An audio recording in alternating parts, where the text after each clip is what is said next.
Hi, this is Larry Xie of JBM Technologies in Taiwan.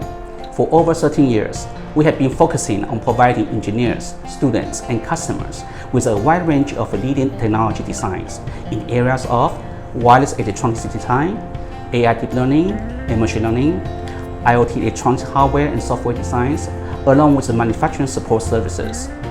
Our recent development is with mmWave Sensing Solution Platform, where currently we are providing mmWave Evaluation Kit for engineers and students.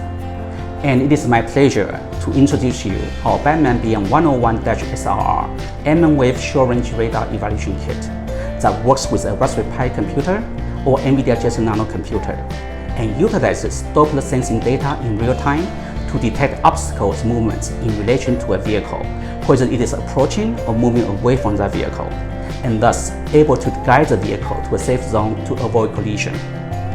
Moreover, engineers and students may implement BM101-SRR Evaluation Kit with AI machine learning for further improvements for guiding unmanned ground vehicle (UGV), a blind person, or a drone to a safe zone.